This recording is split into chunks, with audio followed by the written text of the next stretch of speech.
Bonjour à tous, je vous souhaite la bienvenue à ce café VAE. Alors nous sommes actuellement environ 120 personnes inscrites. Les personnes nous rejoignent progressivement. Alors pour cette nouvelle programmation des cafés, nous avons décidé d'aborder la thématique financement de la VAE. Alors aujourd'hui, comment financer la VAE avec Transition Pro? Nous avons prévu 45 minutes d'échange suivies de vos questions en direct via le chat en ligne. Alors, je vous invite au niveau du déroulé de la présentation de poser vos questions dans le chat et on y répondra en fin de présentation. On est parti environ pour 45 minutes. Le PowerPoint de présentation vous sera également envoyé. Alors, je suis donc Béatrice Roland, chef de projet Interval et responsable du dispositif académique de validation des acquis de Lille.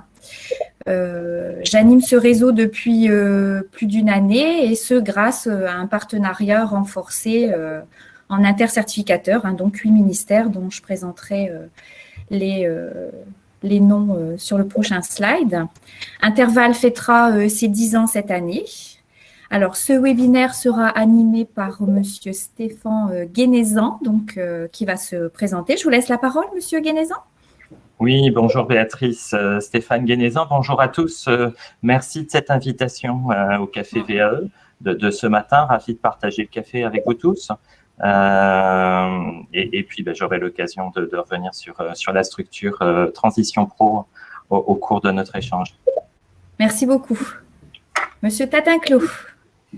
Oui, bonjour à toutes et à tous. Donc Hervé Tatinclos, je suis chargé du pôle commission instruction pour l'ensemble du territoire des Hauts-de-France au sein de Transition Pro et plus particulièrement responsable territorial sur l'antenne d'Arras qui couvre les bassins d'emploi Arras, Lens, Hénin-Carvin, Béthune, plus l'arrondissement de Douai pour le Nord. D'accord. Je vous remercie aussi, messieurs, de nous accorder votre temps pour cette présentation.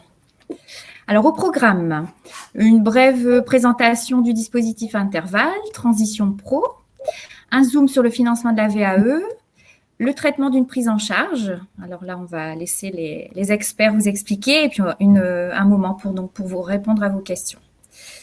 Alors, Interval, c'est quoi ? Un guichet VAE en Hauts-de-France, c'est un guichet qui a été mis en place en 2011. Moi, j'ai pris le relais il y a 2 ans.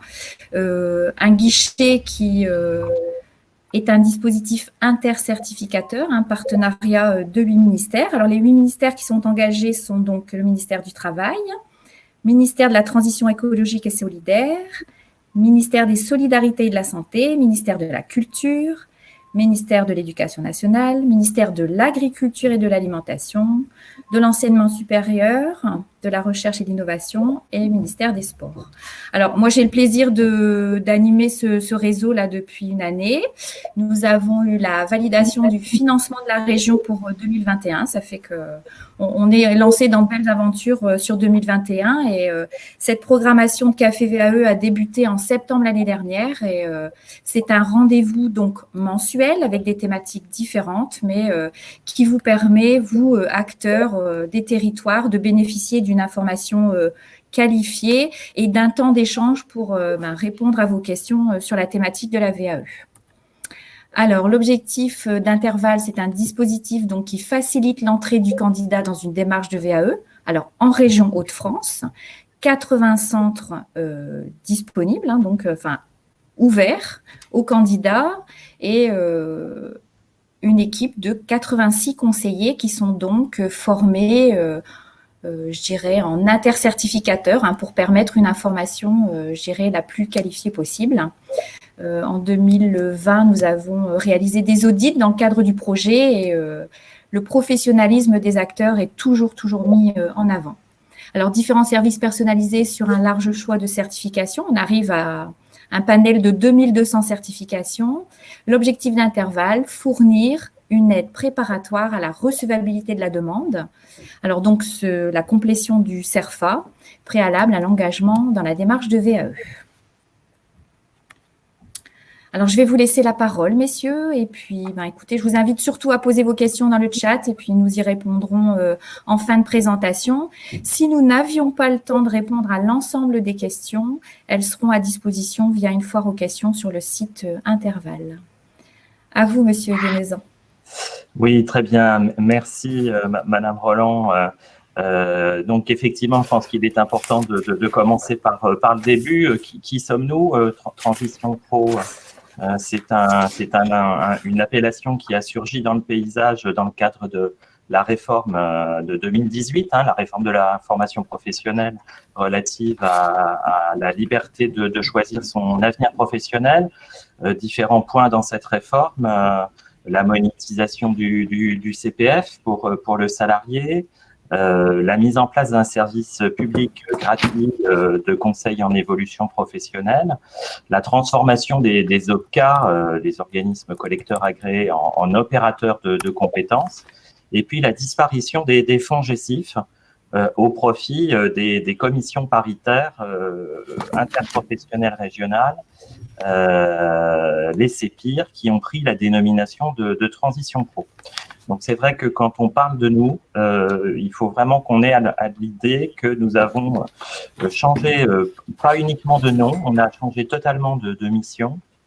Et nous sommes aujourd'hui les Transitions Pro en territoire régional, l'acteur de la mutation du marché du travail aux côtés des entreprises et des salariés à l'échelle du territoire régional. Nos missions sont diverses, elles portent sur le financement d'un certain nombre de dispositifs, principalement le projet de transition professionnelle, j'y reviendrai. Elle a aussi, cette association, pour mission d'accompagner et de suivre les évolutions des besoins en matière de compétences, d'emploi et de qualification sur le territoire régional. On est là pour suivre aussi la qualité des formations que l'on prend en charge pour les salariés. On a une vocation également à développer de nombreux partenariats, alors des partenariats par exemple avec Interval, au titre de nos missions de VAE. On a une mission au niveau régional de suivi régional pour France Compétences des opérateurs CEP en région. Et puis, on a également une mission particulière dévolue par CertifPro qui consiste à l'organisation des jurys d'examen pour la délivrance du certificat CLEA, le socle de connaissances et de compétences professionnelles. C'est, pardon, je vais un peu vite, c'est en région que se délivre le certificat, que les partenaires sociaux se réunissent en jury paritaire pour délivrer le certificat CLEA aux salariés et aux demandeurs d'emploi qui suivent cette formation, qui bénéficient de cette formation. Voilà. Et on est une association paritaire. Donc, une association paritaire, c'est quoi? C'est comme la caisse de retraite ou la caisse d'assurance maladie. Ben, c'est que le sujet de la formation des salariés est placé sous la responsabilité du collège patronal, les organisations patronales d'un côté, et puis du collège des organisations syndicales de l'autre, pour assurer transparence, neutralité et équité de traitement dans les décisions qui sont prises sur les opérations que nous accompagnons. Un point différent désormais, les transitions pro donc, qui sont installées, qui ont été agréées par le ministère du Travail au 1er janvier 2020, sont des associations régionales, mais sont animées dans le cadre d'un réseau national qui est le réseau CertifPro, qui est aussi une association paritaire et qui assure la coordination des 18 transitions pro de France métropolitaine et d'outre-mer pour assurer une cohérence d'intervention et là également pour accompagner cette équité de traitement et faire en sorte que les salariés accompagnés en Hauts-de-France le soient de façon similaire dans les autres territoires du territoire. Les dispositifs que nous gérons, alors je ne vous dévoilerai pas ce matin le petit dernier qui s'appelle Transition collective. Ça sera l'occasion, peut-être, Béatrice, d'une réunion prochaine.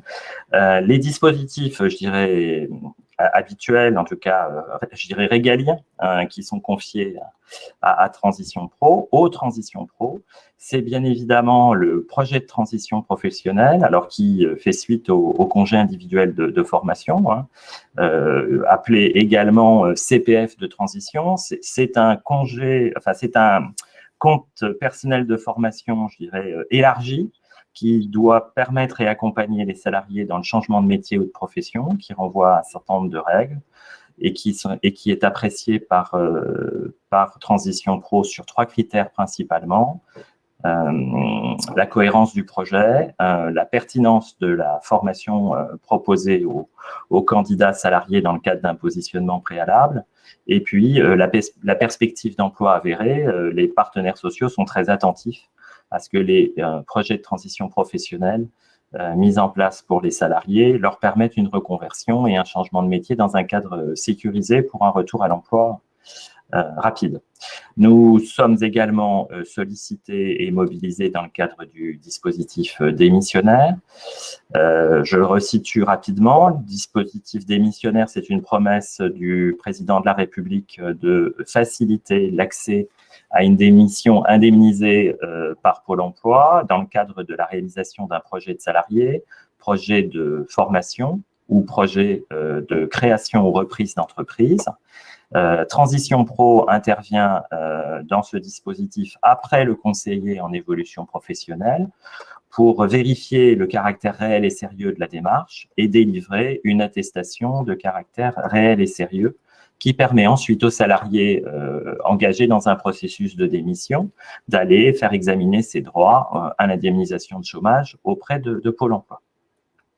Le troisième dispositif que nous gérons, c'est le certificat CLEA. Donc, vous le savez, c'est le premier niveau de qualification dans notre pays, le socle de connaissances et de compétences professionnelles, le certificat CLEA, une nouvelle fois. Donc, ce sont des jurys au sein de Transition Pro qui délivrent le certificat pour le compte de Certif Pro.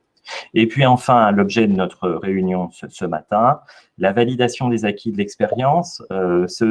Cette mission nous a été confiée dans le cadre de l'ordonnance du 1er avril de 2020, dans le cadre de la crise sanitaire, pour faciliter, accompagner, renforcer notre rôle auprès des salariés dans leur capacité à se resituer sur le marché du travail, à envisager un projet dans le cadre de la valorisation de leur expérience.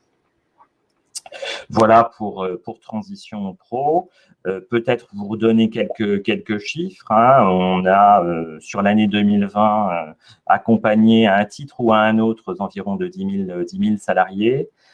C'est 2500 projets de transition professionnelle qui ont été examinés, près de 800 demandes de démission et nous avons délivré 2500 certificats CLEA tout au long de l'année de 2020 en Hauts-de-France.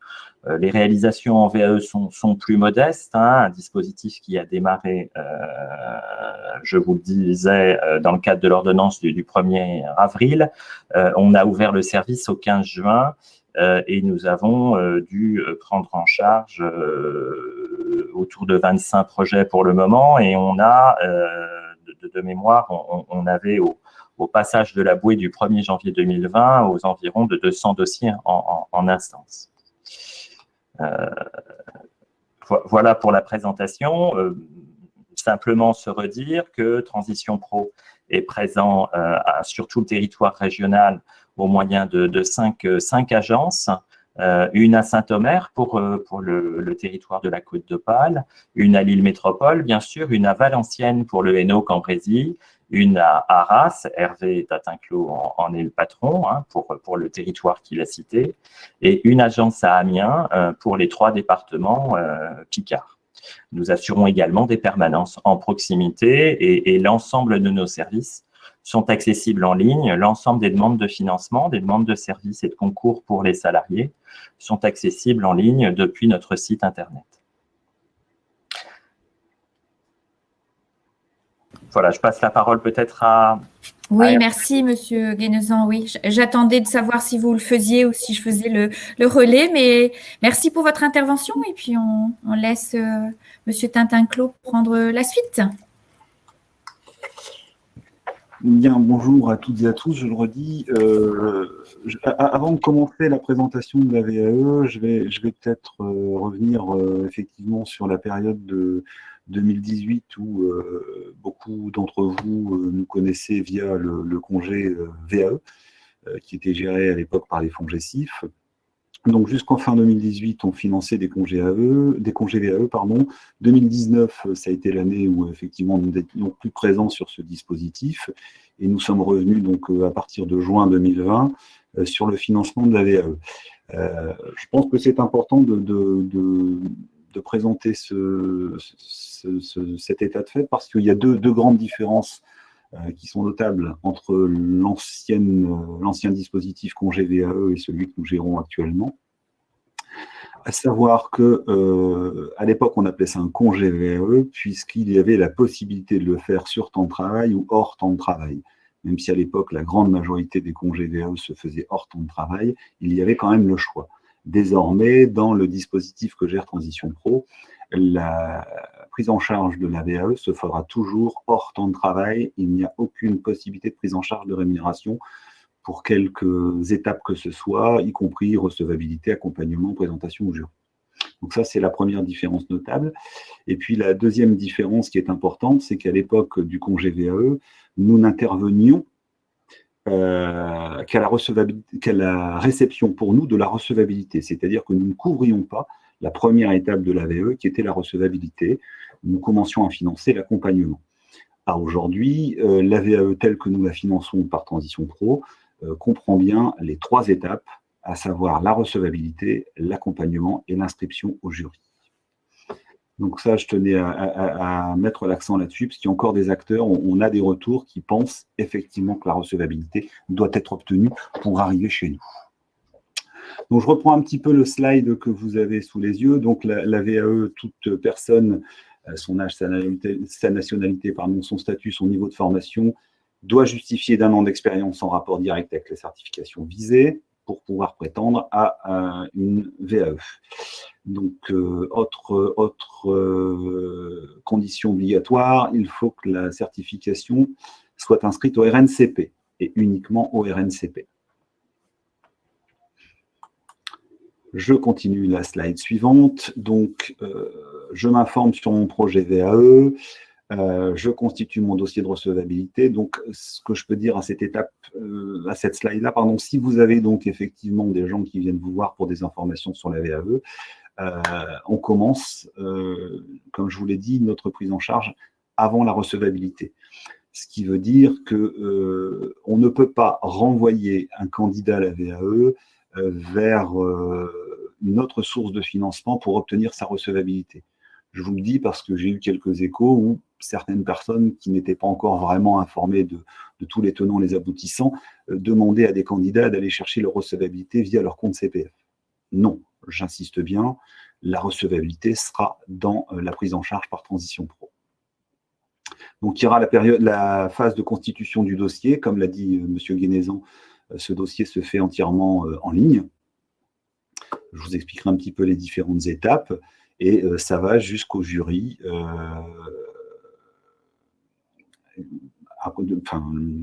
Je reviendrai sur les étapes, mais l'inscription au jury, qui sera l'étape en tout cas finale pour notre prise en charge. Alors, le gouvernement, l'État, le ministère du Travail ont décidé que dans un souci de simplicité, Transition Pro gérerait les demandes de VAE via un forfait. C'est un forfait qui est de 2 000 €.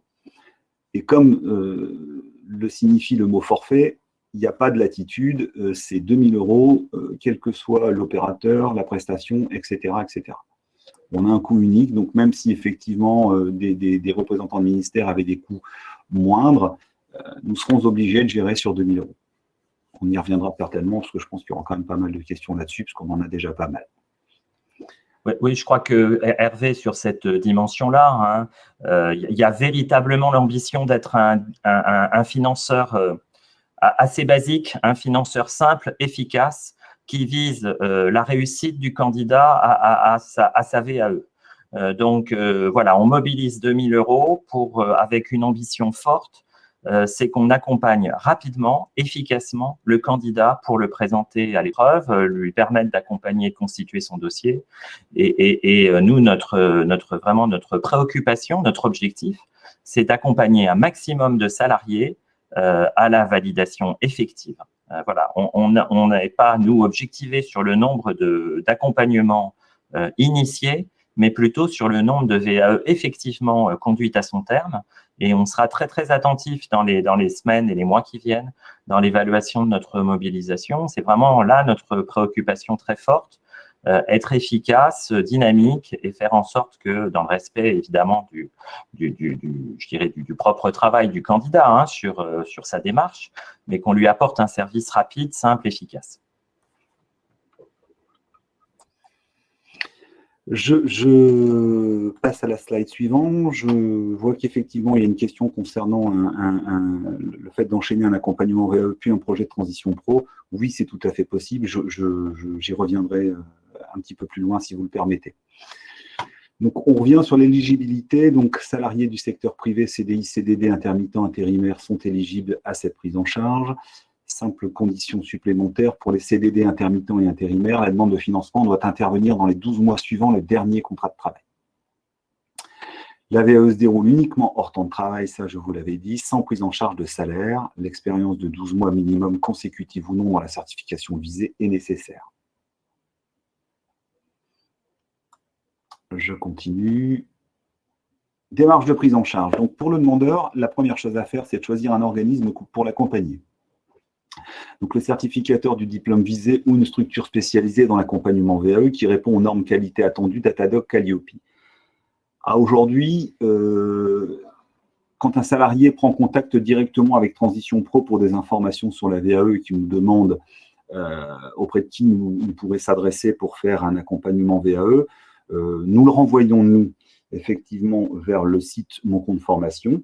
En l'aidant pour sa recherche, hein, en lui indiquant qu'il faut qu'il marque préparation VAE, choisir la modalité qu'il souhaite, s'il veut le faire en présentiel ou à distance, et ensuite on lui indique de mettre son code postal, et ce qui lui donnera donc un panel d'accompagnants qu'il peut solliciter. Et c'est de cette façon aussi que Transition Pro vérifiera, lorsque c'est une première collaboration, si le centre qui a été choisi par le bénéficiaire répond bien aux conditions donc, de Datadoc Calliope au niveau des normes qualité. Pour faire la demande de financement VAE, il faut donc normalement un délai de 2 mois avant le début de l'accompagnement prévu. Donc, prévoyez large. Quand vous commencez à faire les démarches d'accompagnement d'un salarié, ne prévoyez pas un démarrage de l'accompagnement trop tôt, puisque ça pourrait bloquer au niveau du montage du dossier. Donc, comment se fait ce dossier? En ligne, sur le site de Transition Pro Hauts-de-France, c'est-à-dire que, comme pour les autres dispositifs, si un salarié prend contact avec nous, on va d'abord l'inviter, si ça n'est pas déjà fait, à créer son espace personnel sur notre site Internet. Il aura donc de ce fait connaissance de l'ensemble de notre offre de services et aura accès aux différents dossiers en ligne, que ce soit pour le PTP, pour que ce soit le démissionnaire et notamment pour la VAE. Donc, tout se passe de façon dématérialisée.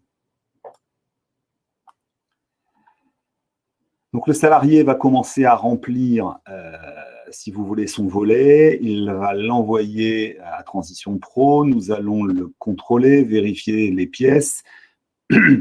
Si jamais ça ne va pas, nous reviendrons vers le salarié. Si cela convient, on va valider son parcours bénéficiaire.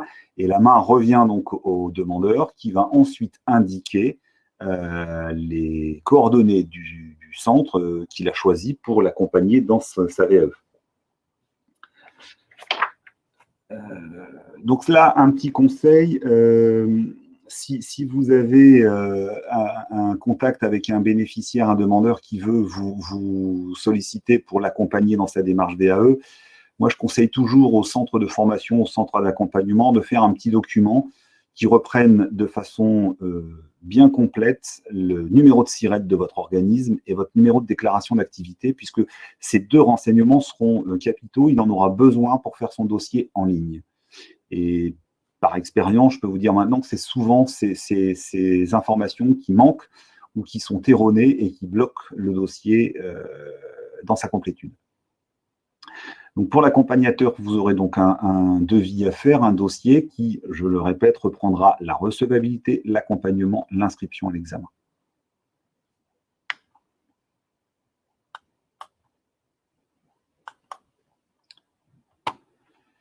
Donc première étape, la recevabilité. Alors, petite subtilité, vous serez peut-être confronté demain à des gens qui ont déjà obtenu leur recevabilité. Alors là-dessus, ce n'est pas non plus bloquant pour faire une VAE. Simplement, la recevabilité étant faite, vous n'aurez pas à la refaire une seconde fois. Mais, comme il s'agit d'un forfait, vous serez donc obligé de faire un dossier quand même sur 2 000 €. Avec la décomposition suivante, 200 € pour la recevabilité, 1 800 € pour l'accompagnement. C'est immuable. Si la recevabilité est déjà obtenue, il faudra simplement facturer cette prestation à Transition Pro en mettant l'avis de recevabilité, même s'il a été obtenu auparavant, et ce qui permettra de débloquer le paiement de la recevabilité comme première étape. Donc cette recevabilité, elle est indépendante dans notre système, enfin dans notre process de prise en charge de la VAE. Elle est indépendante aussi de son résultat. Si vous avez une recevabilité pour un bénéficiaire qui là, vous l'accompagnez pour la rédaction de son livret 1, la recevabilité est positive, très bien, on continuera sur l'accompagnement. La recevabilité est négative, vous ferez donc la facturation de la recevabilité à 200 €. Oui, vous l'avez compris, notre seul interlocuteur pour le financement, c'est l'organisme retenu par le candidat pour l'accompagnement. À charge pour l'organisme qui assure l'accompagnement de traiter les sujets recevabilité, mais également de traiter l'inscription à l'examen, l'inscription à l'épreuve, et d'être garant également de ce timing, de cette efficacité dans l'accompagnement pour que le candidat obtienne une inscription au plus tôt pour passer son épreuve et obtenir sa validation d'acquis.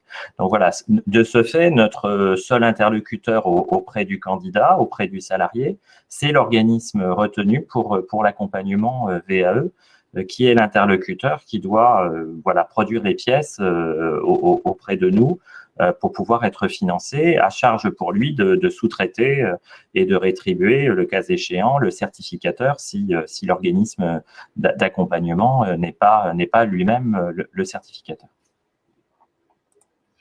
Alors, je ne sais pas, vous m'excuserez, je vois qu'il y a plein de questions qui sont en train de se mettre sur le chat, donc je ne sais pas. On va y répondre après, Hervé. Okay. Ouais. Parce que c'est le problème, quand on présente et qu'il y a des questions, on a envie d'y répondre. Alors, le principe, c'est on continue le déroulé, puis je reprendrai les questions après. On les reprendra après. Pas de souci. Je continue. Oui, continuez, je vous en prie. C'est parfait. Merci, Hervé. L'accompagnement, donc en cas d'accord par nos services, l'accompagnement peut démarrer donc à la réception de la recevabilité. Il n'y a pas de durée minimale, pas de durée maximale pour l'accompagnement. Les modalités d'accompagnement sont multiples, individualisées pour répondre au mieux aux besoins du bénéficiaire. C'est-à-dire qu'effectivement, l'accompagnement prendra fin lorsque vous aurez accompagné le salarié et fait l'inscription au jury d'examen. Oui, on a un système d'information où la question était encore posée. Je ne sais pas si ça l'est encore, Hervé. Et du coup, les durées que vous affichez ou que le candidat affiche sur cet accompagnement sont des données indicatives qui ne sont pas prises en compte de façon plus particulière que cela, puisque, encore une fois, nous finançons un forfait dans une logique d'efficacité. Alors, je continue. Donc, l'examen, l'accompagnement, montage du dossier en amont de l'épreuve d'examen de VAE.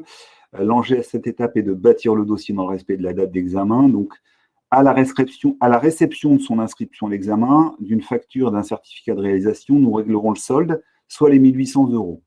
Alors, la réception, c'est de l'inscription à l'examen, ce n'est pas du tout la convocation au jury. C'est important parce que nous savons très bien que dans certains ministères, il n'y a qu'un jury par an, quasiment, pour la VAE.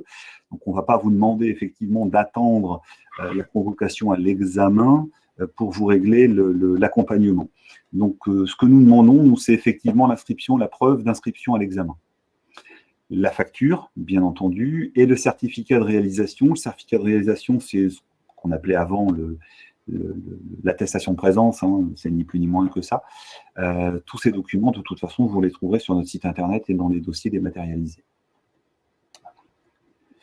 Alors, les coûts éventuels concernant le jury sont à prévoir et à gérer par l'organisme. Comme vous l'a dit tout à l'heure Stéphane Guénézan, vous êtes le seul interlocuteur.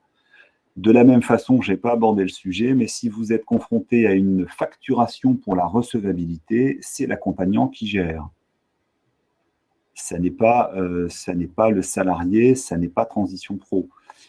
Nous avons un forfait de 200 € pour la recevabilité, qu'elle soit entre guillemets gratuite ou que le coût qui est réclamé à l'accompagnant soit supérieur aux 200 €, la prise en charge sera de 200 €.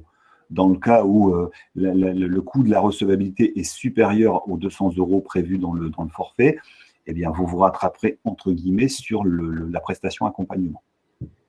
Peut-être préciser aussi, s'agissant de ce forfait de 2 000 €, hein, il résulte de l'ordonnance du 1er avril 2020 hein, que le gouvernement a prise dans le cadre de la crise sanitaire et qui a proposé que les opérateurs de compétences et les transitions pro puissent financer l'accompagnement à la VAE dans le cadre d'un forfait de 3 000 € maximum.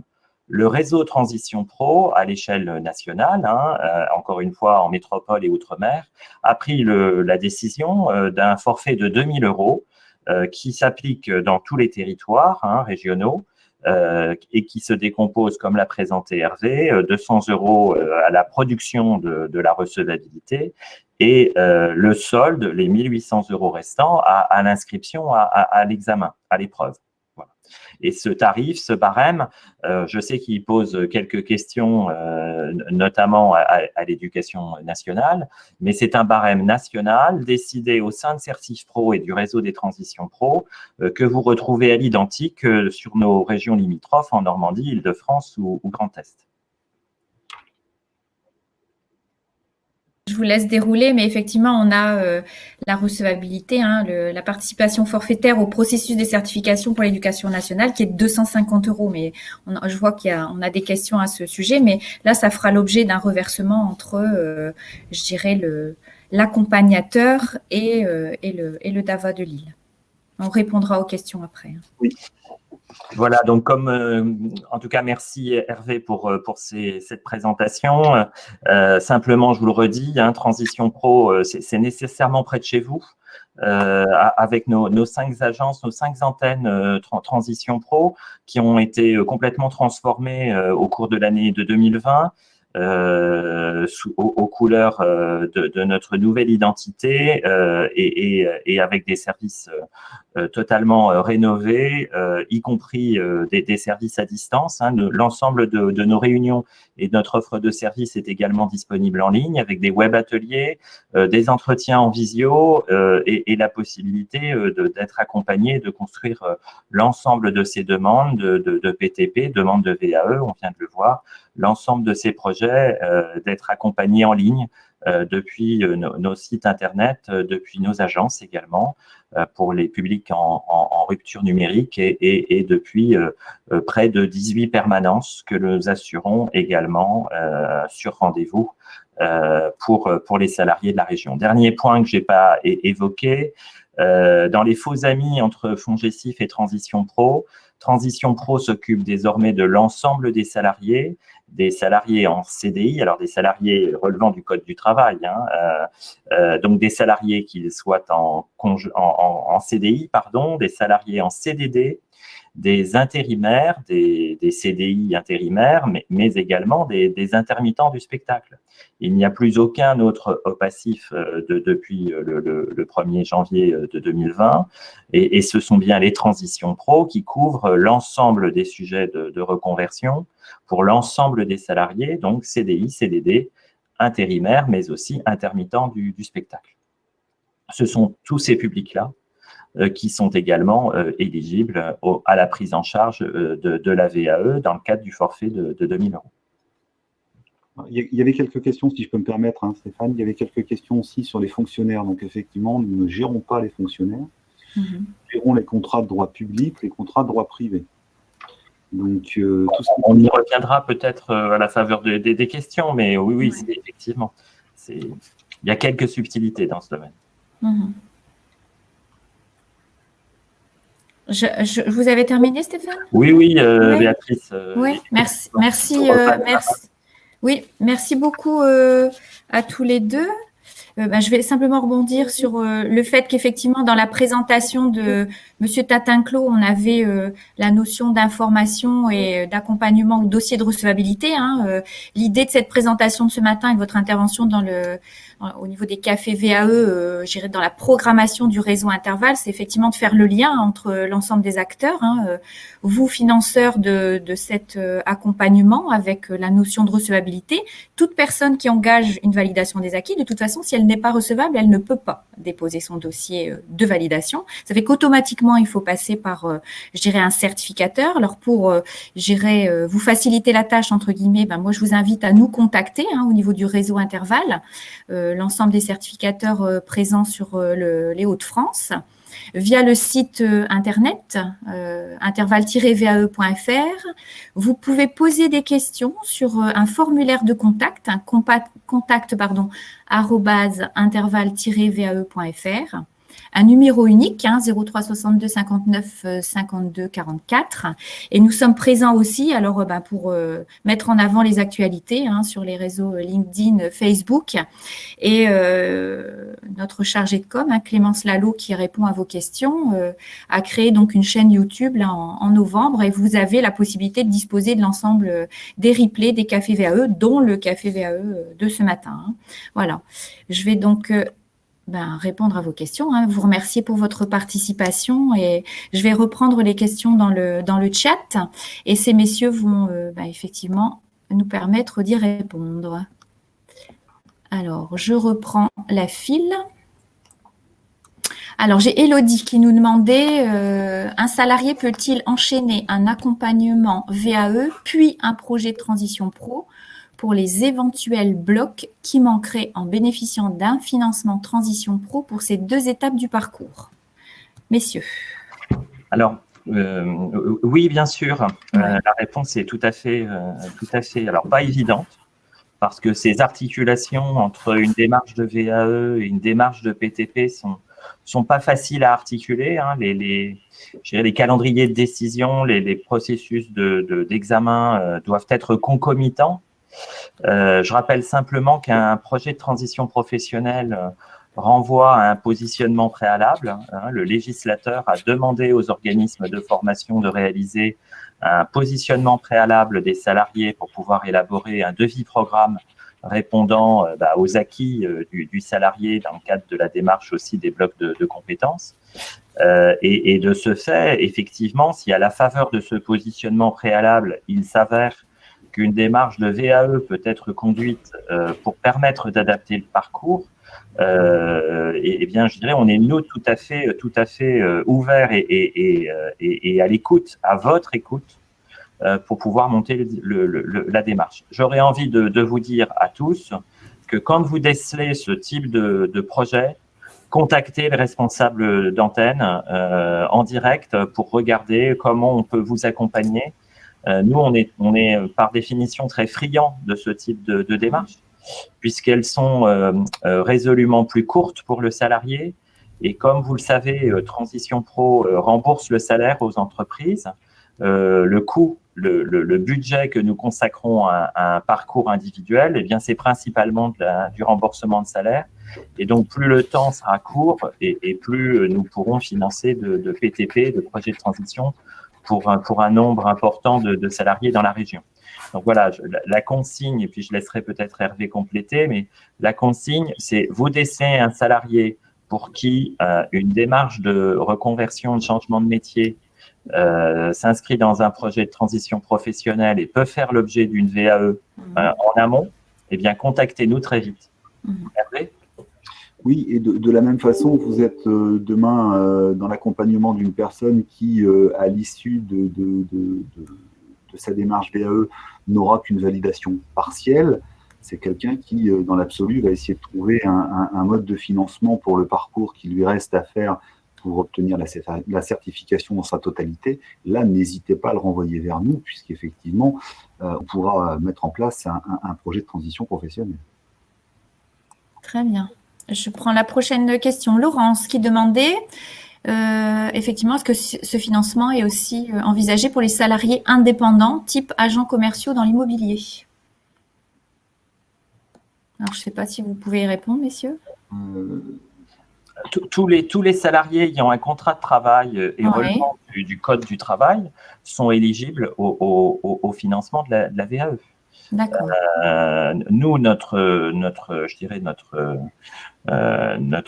juge de paix, c'est de pouvoir identifier que la personne est un salarié de droit privé relevant du Code du travail et par exception donc des fonctionnaires, par exclusion des fonctionnaires, qui par définition sont des agents de droit public, relevant donc du Code de la fonction publique, territoriale, hospitalière ou que sais-je, et qui sont hors champ des transitions pro et des dispositifs des transitions pro.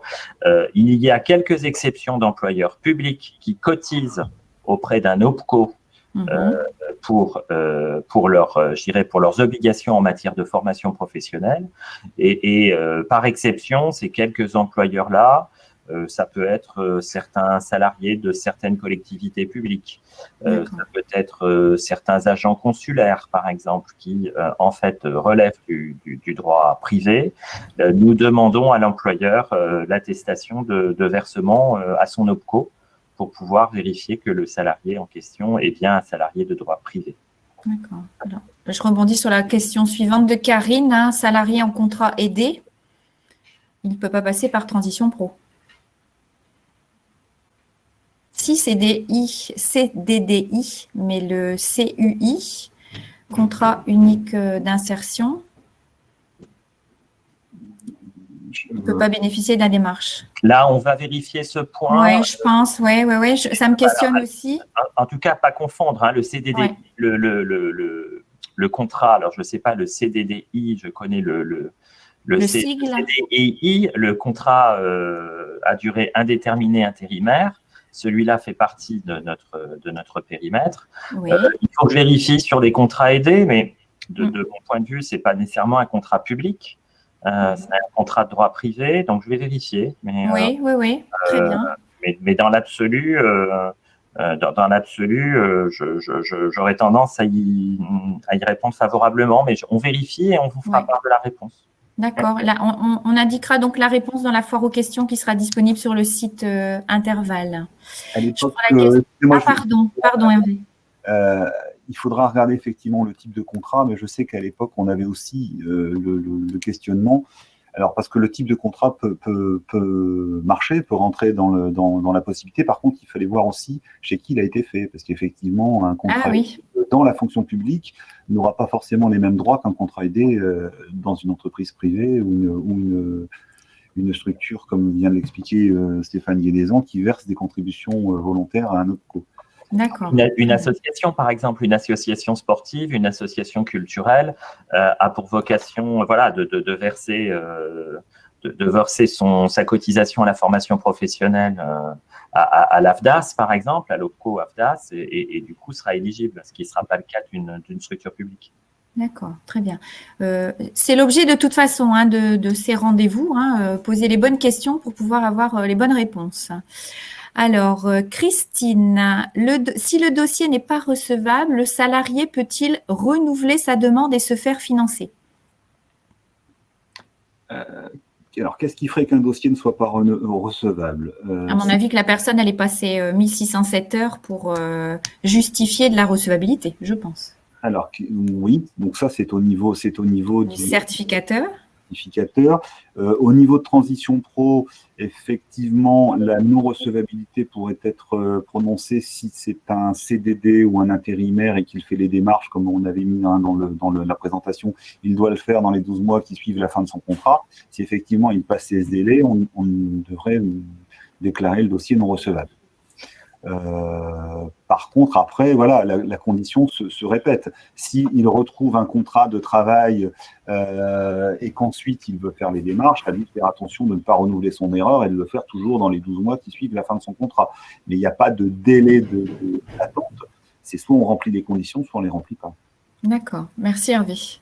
Alors Émilie, de façon plus large, comme cela se fait dans certaines régions, les demandeurs d'emploi de moins d'1 an sont-ils éligibles ? Alors non, alors ça ne se fait. Si ça se fait dans d'autres régions, ce n'est pas Transition Pro qui le fait. Le Conseil d'État a été très clair. Un demandeur d'emploi n'est pas un salarié, donc ne renvoie pas aux mesures de Transition Pro. Transition Pro ne s'adresse qu'aux salariés en contrat. Voilà, avec un petit aménagement pour les intérimaires. Au terme de leur mission d'intérim, mais les CDD doivent être en cours de CDD pour pouvoir bénéficier des dispositions de Transition Pro. Très bien. Merci. Alors, question suivante pour les fonctionnaires. On a évoqué déjà la réponse, hein, Monsieur Guénézan. On n'est pas dans la même… Alors, on aura peut-être dans le futur vocation à expérimenter sur ce public et intervenir sur ce public, mais ce n'est pas encore le cas aujourd'hui. Transition Pro Hauts-de-France, effectivement, propose en tout cas d'expérimenter dans beaucoup de domaines, mais celui du secteur public va attendre encore un peu. Très bien, merci. Et moi, j'interviens parce que il y a les deux questions précédentes, il y a quand même un petit peu de précision à apporter.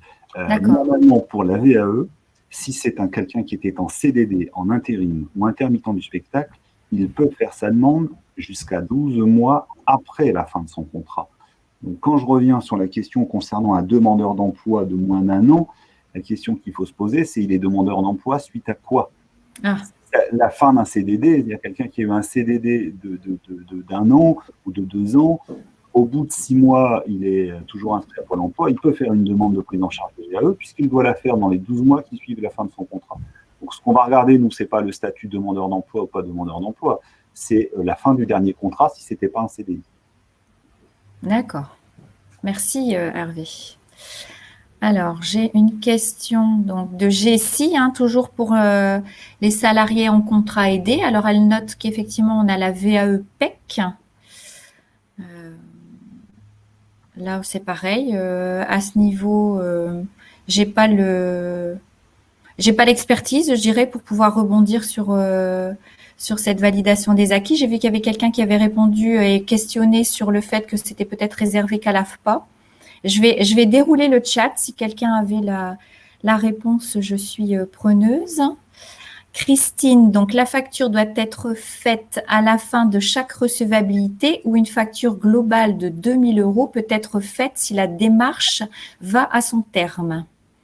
Alors non, il faut faire en 2 étapes la facture, puisqu'en fait, la recevabilité, si vous voulez, les éléments de preuve ne sont pas les mêmes. La recevabilité, c'est uniquement l'avis positif ou négatif ou l'avis de recevabilité si elle avait été obtenue auparavant.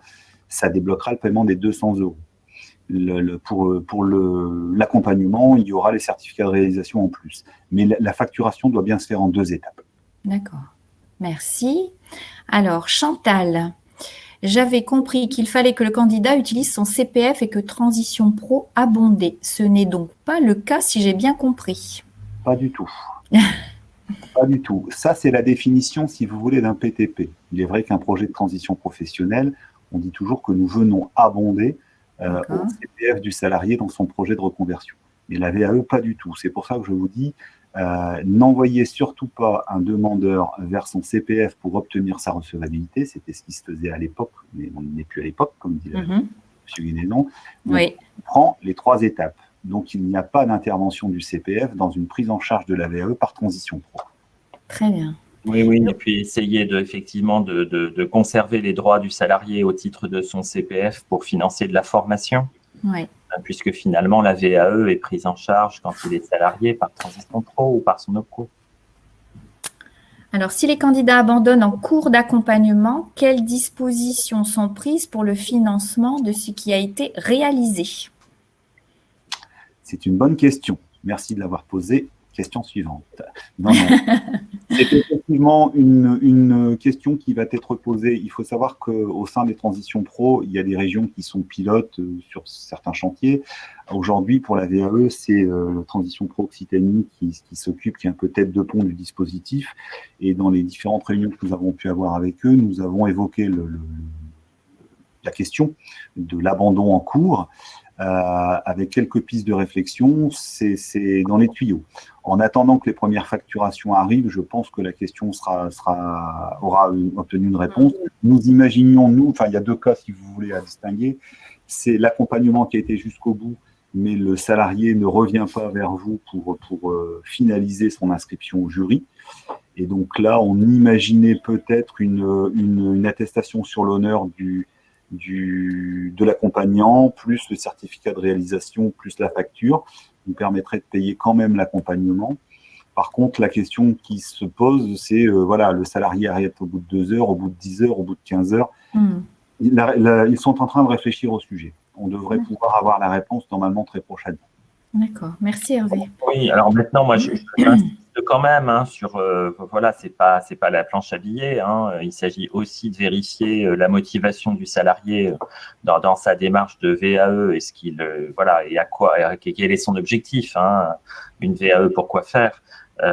Donc, de toute façon, il ne s'agira pas non plus de se retrouver à financer un public trop nombreux en parcours interrompu, parce que notre vocation, c'est de financer de la VAE pour permettre aux salariés de mettre en œuvre son projet, de franchir cette première marche d'une VAE qui lui permet de faire quelque chose, de retrouver un emploi, d'engager un parcours de formation, de renforcer son estime de soi autour d'un parcours effectué. Donc je crois qu'il ne faut pas qu'on nourrisse non plus trop d'espoir dans des facturations intermédiaires, que nous ne sommes pas financeurs d'accompagnement, nous sommes financeurs de VAE. Oui. Merci Stéphane. Corinne, donc, la phase de recevabilité est de 250 €. Pourquoi 200 €? Alors, il faut savoir, excusez-moi, que c'est national, c'est pas nous qui avons décidé du forfait. Et il faut savoir aussi que la phase de recevabilité, c'est 250 € pour qui? Pourquoi?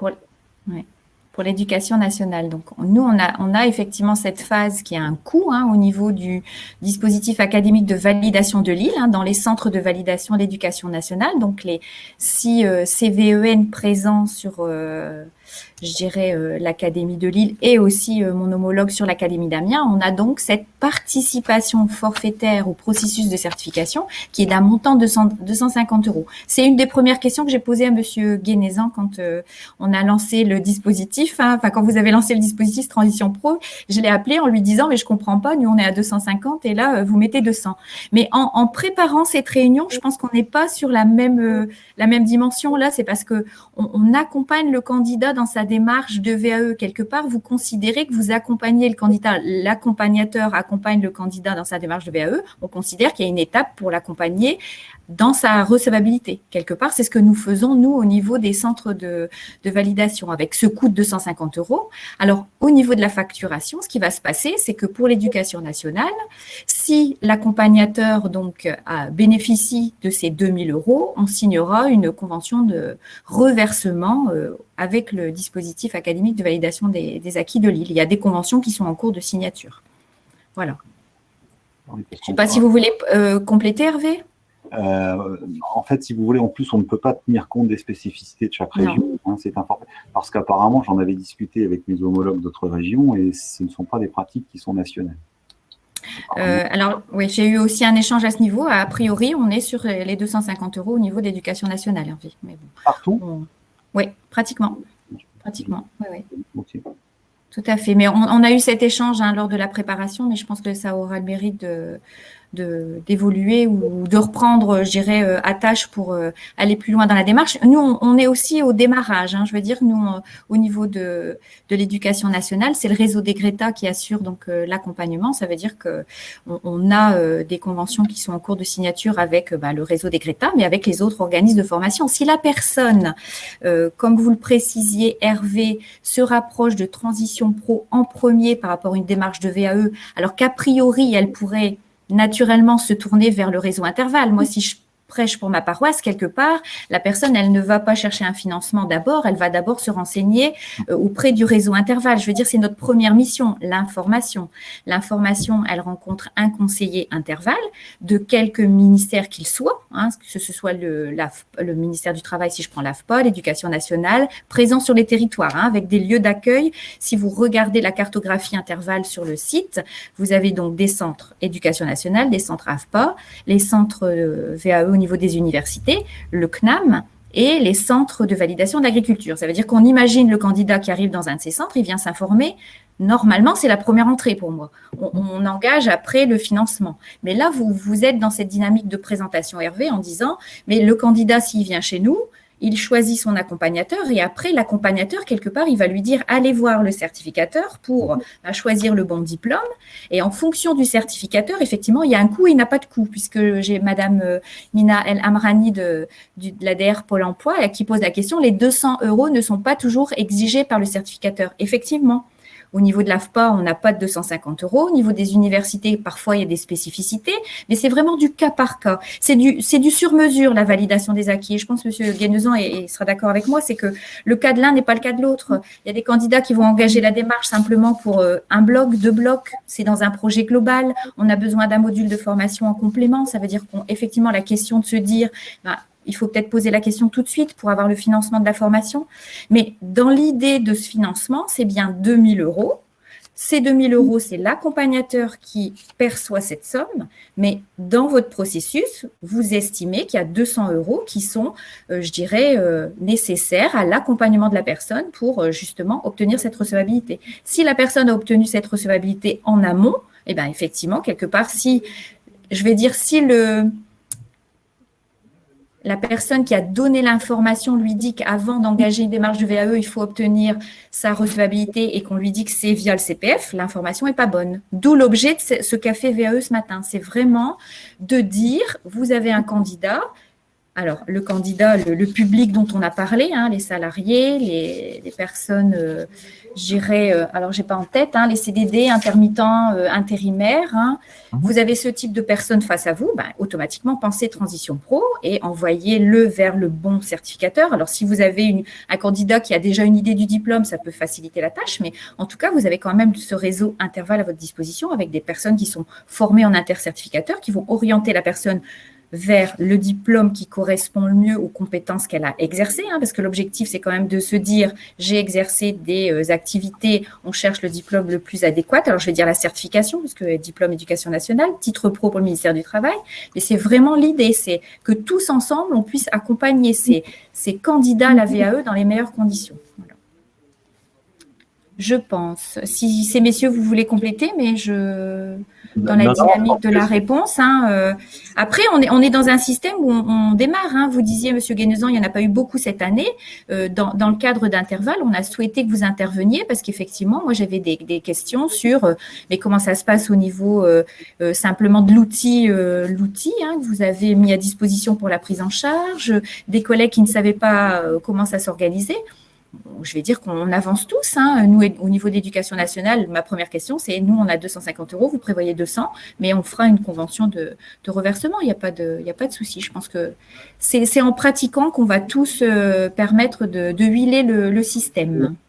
Oui, comme l'a dit Hervé, Béatrice, voilà, on va aussi nourrir de cette pratique des premiers mois la réflexion avec notre pilote en Occitanie. Vous l'avez vu, On examine actuellement la possibilité, les conditions qui pourraient être mises en œuvre pour pouvoir payer différemment un accompagnement interrompu. Cette question du montant de la recevabilité, il faut qu'on la questionne.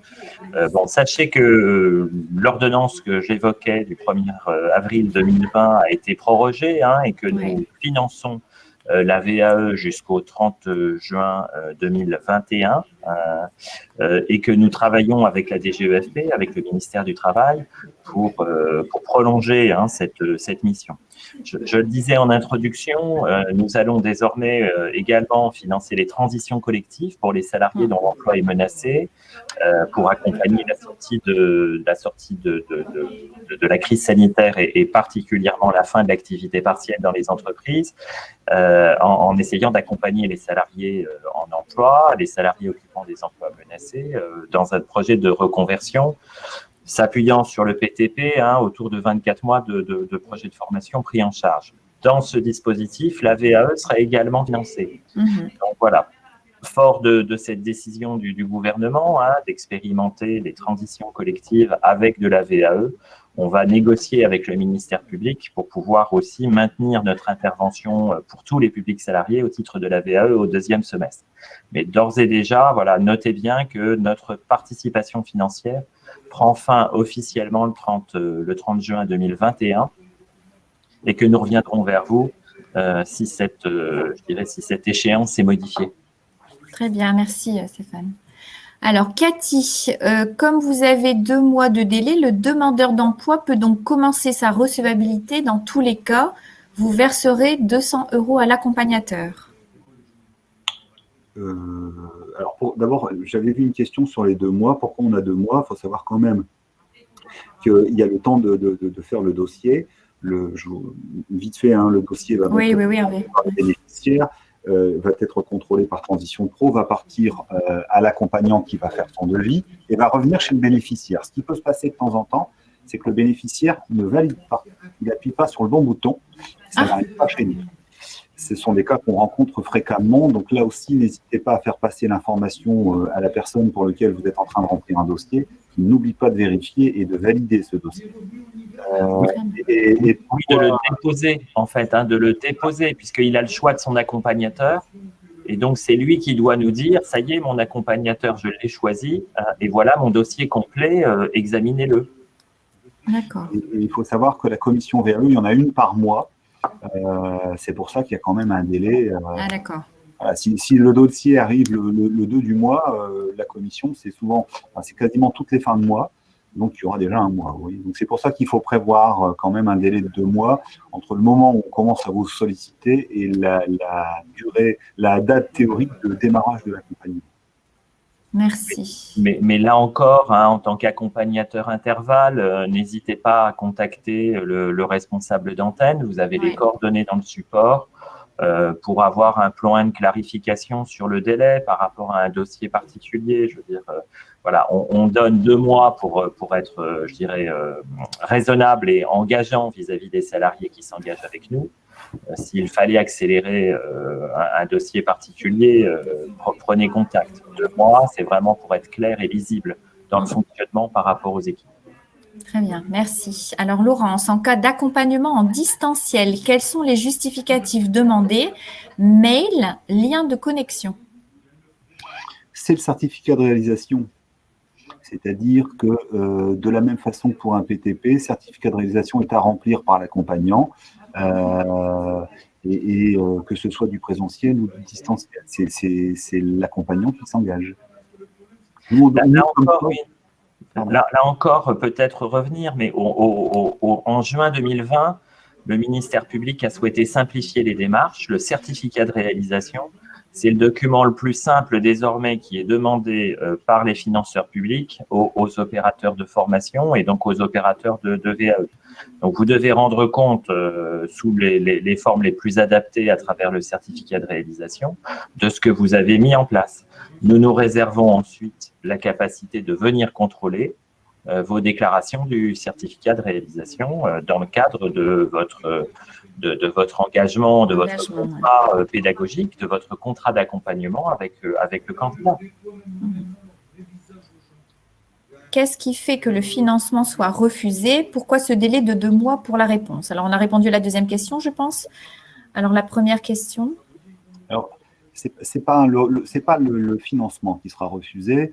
Ce qui peut se passer, c'est que le dossier soit refusé dans sa complétude. Mais normalement, un dossier qui est déposé chez nous, les droits sont contrôlés, les droits du bénéficiaire à faire une demande de financement VAE sont attestés, je ne vois pas pourquoi on refuserait ce dossier. Par contre, il faut savoir, pour l'instant, ce n'est pas le cas dans les transitions pro de France, mais apparemment, il y a des régions qui ont mis une enveloppe pour la VAE, et je pense qu'à un moment, si l'enveloppe est entièrement dépensée, puisque voilà, il y aura peut-être des refus financiers, mais ça n'est pas d'actualité. En tout cas, Stéphane, je te laisse la parole, mais ce n'est pas d'actualité en Haute-France. Non, alors c'est d'actualité de nulle part. Hein. Nous, on s'était donné un objectif de 175, on avait réservé un budget de 175 VAE potentiel sur 2020. Vous voyez, on en a fait 25 pour démarrer. Donc, on n'est pas du tout dans des situations où on est en surchauffe sur les demandes de VAE et le premier semestre 2021. Voilà, on a 200 dossiers en attente. Voilà, ça reste parfaitement raisonnable, même s'ils étaient tous finalisés en demande de financement. Non, on n'en est pas du tout là. Le sujet, comme le dit Hervé, c'est vraiment des questions de complétude de dossier et d'éligibilité des salariés. Mais un dossier complet pour un salarié, il sera financé. Hein. Je n'ai aujourd'hui fait qu'un seul refus pour irrecevabilité. On va revenir sur les délais, puisque ça reprend un peu la question des 2 mois. C'est un dossier qui m'est arrivé en janvier, avec donc une commission fin janvier et un accompagnement qui commençait le 10 janvier. Ah. C'est pas possible. Donc, si on veut être précis et si on veut être efficace, moi je vous le dis, il y a une commission par mois. C'était chaque fin de mois. Grosso modo, je me donne, moi, parce que je traite les dossiers pour la région, je me donne une semaine le temps de préparer mes états, etc. Donc, je dirais qu'un dossier qui me parvient entre le 1er et le 20 du mois passera en commission à la fin de ce mois. Je donne la réponse dans les 3 à 4 jours. Donc, grosso modo, si vous avez un dossier à déposer en février, vous prévoyez un démarrage de l'accompagnement le 10 mars, c'est-à-dire le 10 du mois suivant. Puisque, grosso modo, nous sommes en février, la commission de février aura lieu le 28.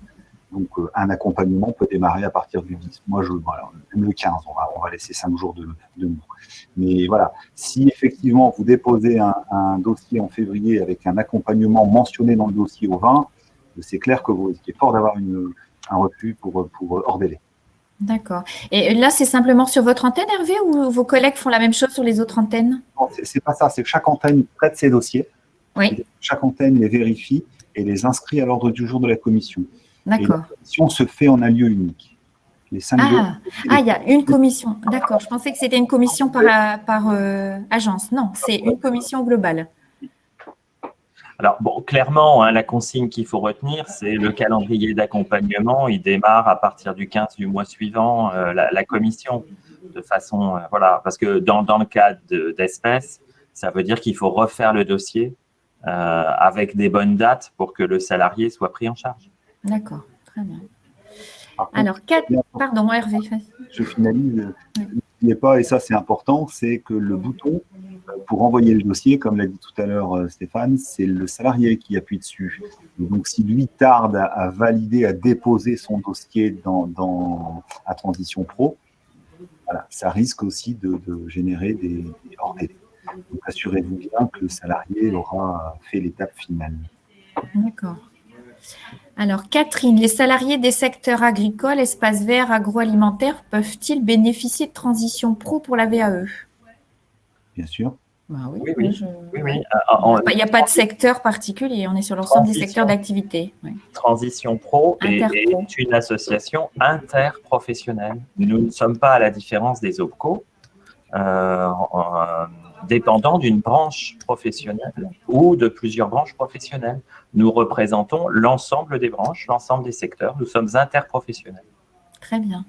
Alors, Géraldine, pouvez-vous repréciser les conditions d'éligibilité pour les CDD intérim? Est-ce qu'on l'a précisé tout à l'heure? Hervé vous a répondu. Oui, je pense. En fait, tous les salariés CDD intérimaires sont éligibles à la VAE dans les 12 mois qui suivent leur dernier contrat.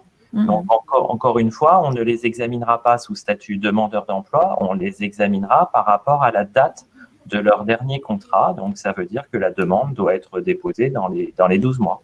C'est ça. C'est ce qui répond aussi à la question de Chantal. Je vais prendre la question de Laurence. Dans le dossier à remplir, il nous est demandé en tant qu'organisme accompagnateur de remplir différentes rubriques. Où peut-on trouver les numéros de SIRET des différents ministères, nom du contact et pour les co-signer? Alors là, je vais vous répondre que si vous faites, excusez-moi, mais de l'accompagnement VAE pour différentes certifications, vous devriez avoir ces informations. Si demain, vous faites un accompagnement pour un titre professionnel, je pense que vous devez connaître les coordonnées du représentant du ministère du Travail. Si vous faites un accompagnement pour l'éducation nationale, je pense que vous devez connaître les coordonnées du certificateur éducation nationale. Alors, c'est peut-être une mission pour intervalle, ça. Oui, c'est ce que j'allais dire, Stéphane. Je voulais vous laisser la parole. D'où l'idée du partenariat, je pense. Vous avez la cartographie sur le site. N'hésitez pas à appeler les conseillers les plus proches de chez vous ou même, je dirais, le numéro unique à intervalle. On répondra à vos questions. Il n'y a vraiment pas de souci. Alors, Chantal, pour les CDD, est-ce qu'il faut que le contrat soit en cours? Non. Non, on a répondu. Oui. Karine, pour les personnes en CDD dans la fonction publique, peuvent-elles tout de même bénéficier du financement? Alors ça, on est en questionnement.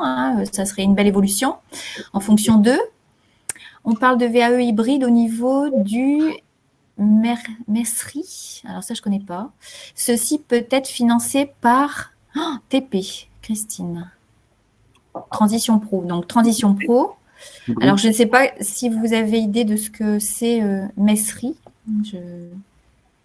Messieurs?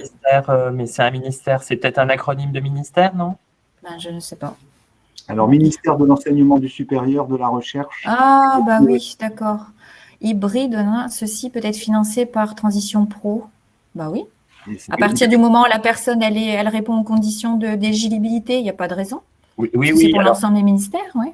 Il y a peut-être, voilà, on a des éléments de public cible sur le projet de transition professionnelle où c'est vrai qu'on s'intéresse et on essaye de prioriser plutôt les publics de premier niveau de qualification.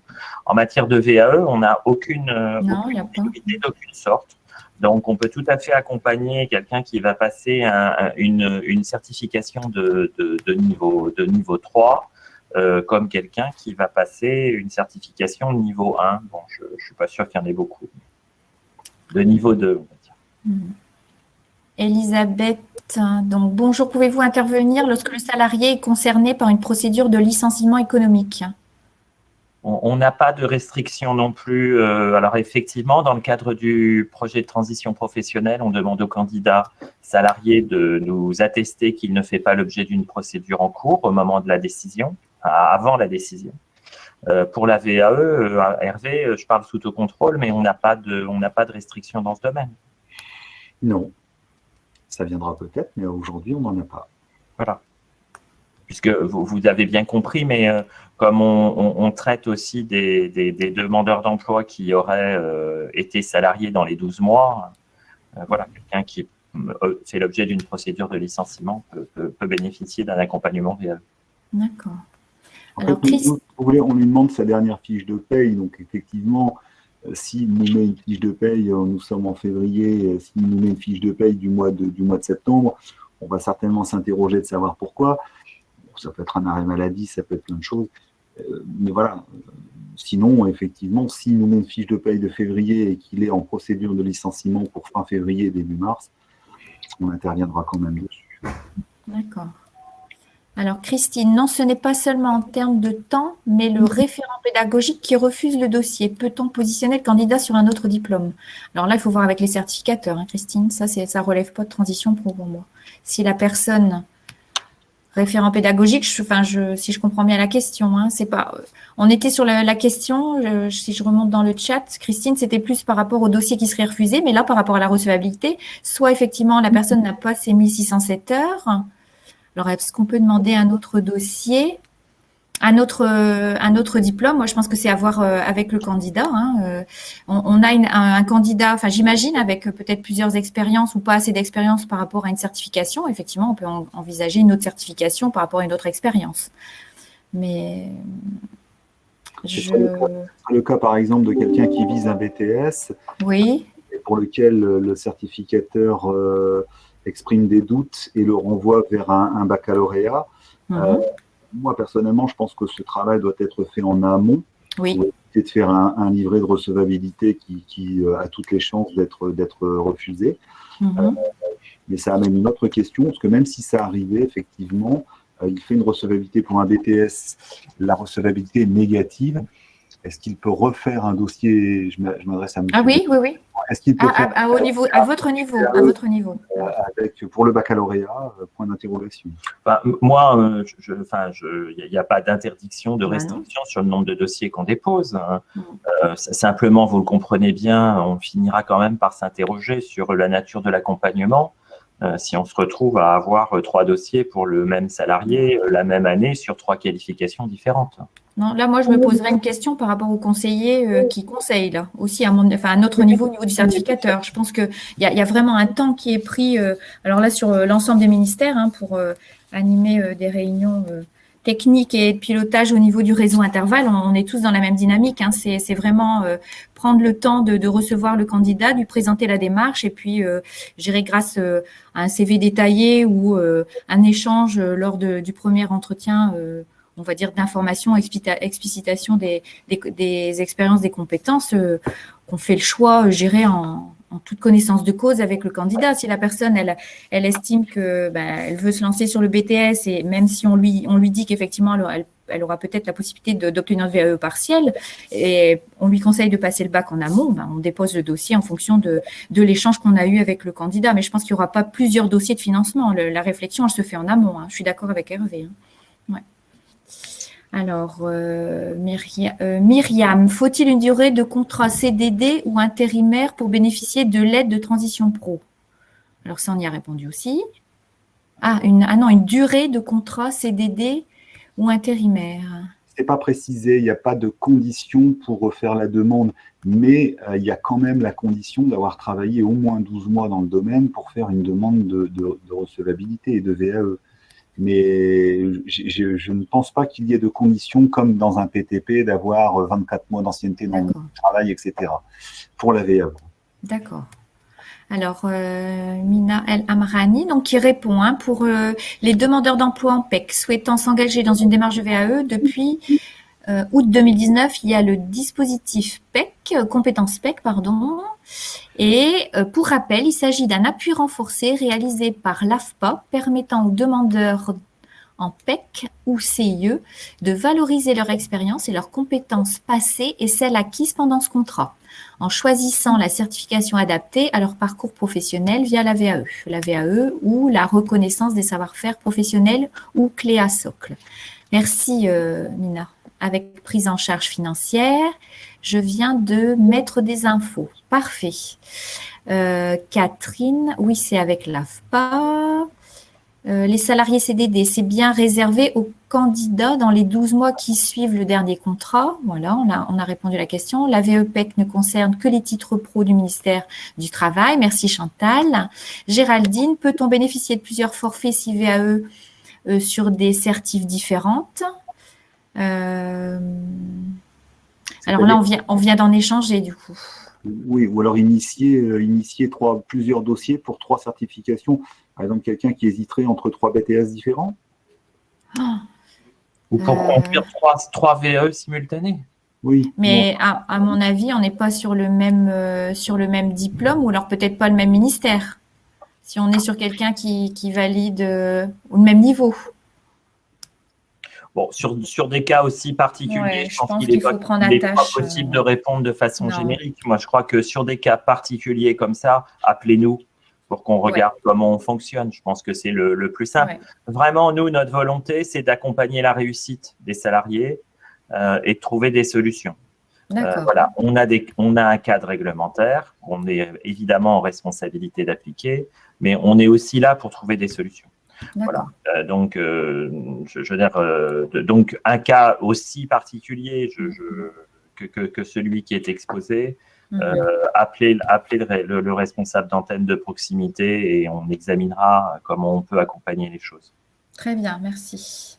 Alors, si les frais cumulés, recevabilité, accompagnement et frais de jury dépassent l'enveloppe des 2 000 €, quelles sont les solutions? Eh bien, le forfait, c'est le forfait. C'est pas nous qui trouvons les solutions.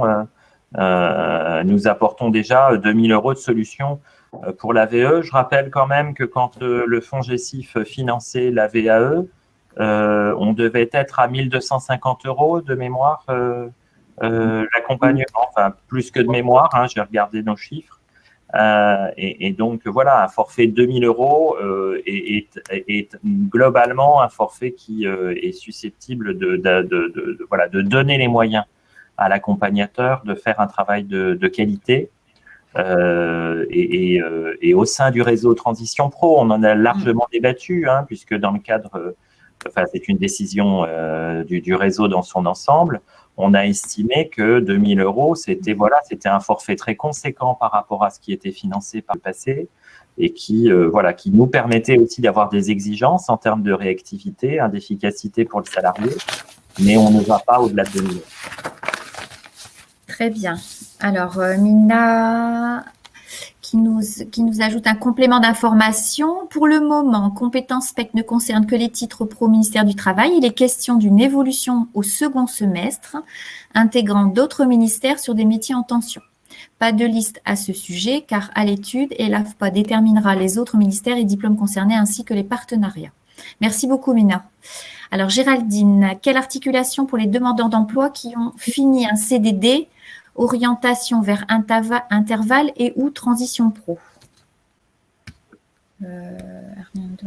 On a répondu, hein, c'est les 12 mois de l'ancien salarié, et puis dans l'articulation entre intervalle et transition pro.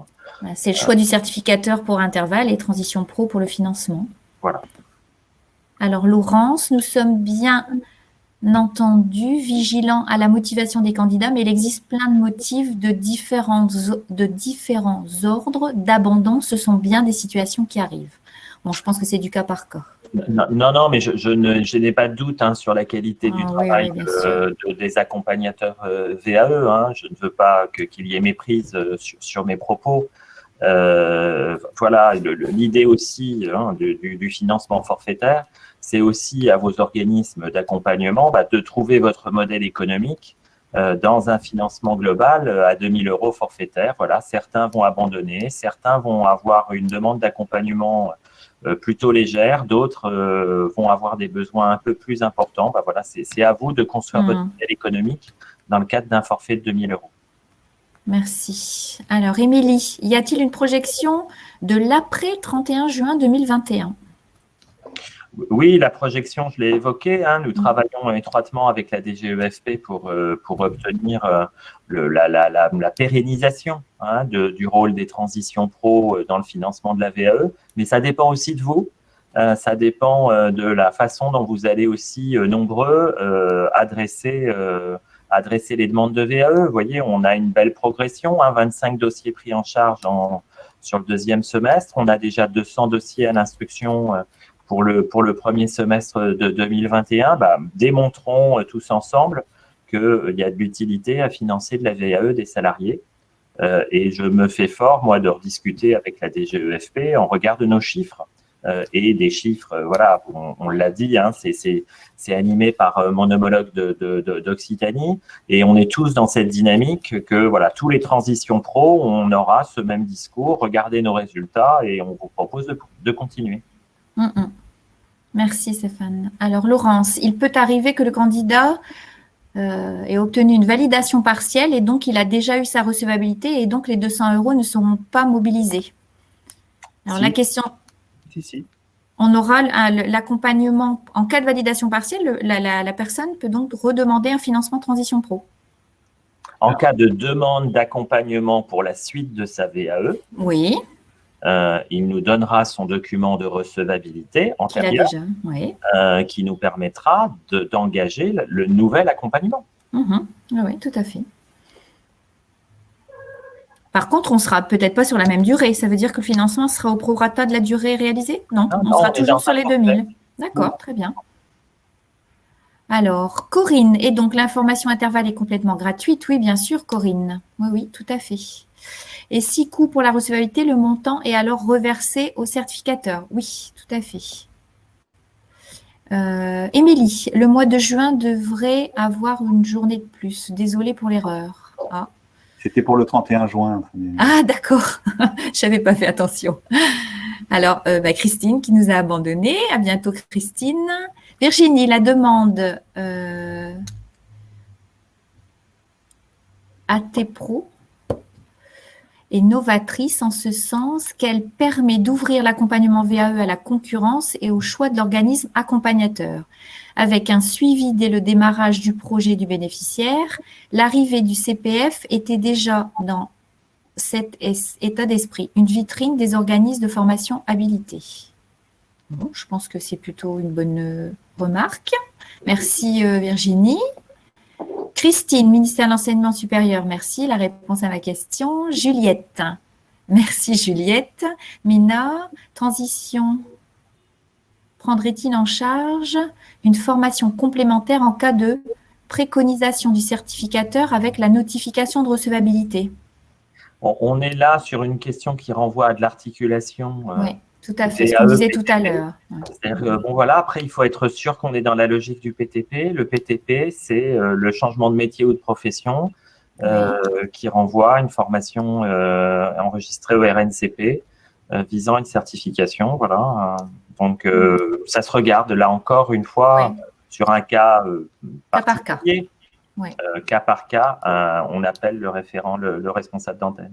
D'accord. Caroline, un candidat peut déposer 3 demandes de VAE par an sur des certifications différentes. Dans ce cas, le financement se fait bien par dossier et non par candidat.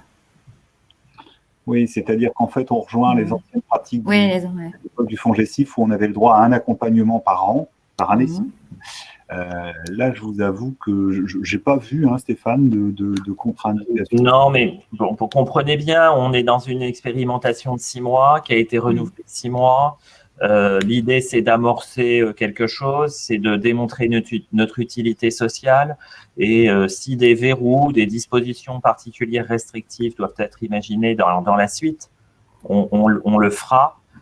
Mais on n'est pas du tout à ce stade-là. Voilà, nous, notre objectif, encore une fois, notre objet, c'est d'accompagner efficacement les salariés.